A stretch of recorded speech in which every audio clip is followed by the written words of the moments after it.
Cookery சேனலை பார்த்து யார் வேணாலும் சமையல் பண்ணலாம். ஆனா சுவையான சமையல் பண்றது எப்படி? நான் இதயம் நல்லெண்ணெயில சமையல் பண்றேன். ஆஹா ஓஹோன்னு பாராட்டுறாங்க. நீங்களும் இதயம் நல்லெண்ணெயில சமையல் பண்ணுங்க, பாராட்ட வாங்குங்க. தினம் தோறும் வாங்குவே இதயம். நீலகிரி மாவட்டத்தில் கடந்த 3 வாரங்களுக்கு மேலாக கனமழை கொட்டுகிறது. கூடலூர், பந்தலூர் சுற்றுவட்டார கிராமங்கள் கடுமையான பாதிப்பை எதிர்கொண்டது. கனமழையால் பல இடங்களில் மண் சரிவு ஏற்பட்டுள்ளது. வீடுகள் சேதமடைந்துள்ளது. நீலகிரி, கோவை உட்பட மேற்கு தொடர்ச்சி மலையை ஒட்டியுள்ள மாவட்டங்களில் கனமழை தொடரும் என வானிலை மையம் எச்சரித்துள்ளது. வயநாடு சம்பவத்தை தொடர்ந்து தமிழகத்தில் முன்னெச்சரிக்கை நடவடிக்கை தீவிரப்படுத்தப்பட்டுள்ளது. அரக்கோணத்திலிருந்து தேசிய பேரிடர் மீட்புக் குழுவினர் 32 பேர் நீலகிரி வந்துள்ளனர். சிறு சிறு குழுக்களாக பிரிந்து கூடலூர் மற்றும் குந்தா பகுதிகளுக்கு செல்ல தயார் நிலையில் உள்ளனர்.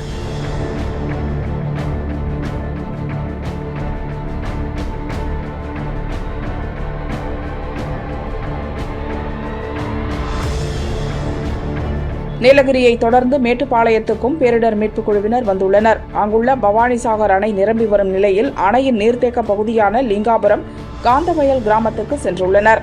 அணையின் நீர்மட்டம் முழு அளவை எட்டும் போது இந்த 2 கிராமங்களுக்கு செல்லும் தரைப்பாலம் துண்டிக்கப்படும்.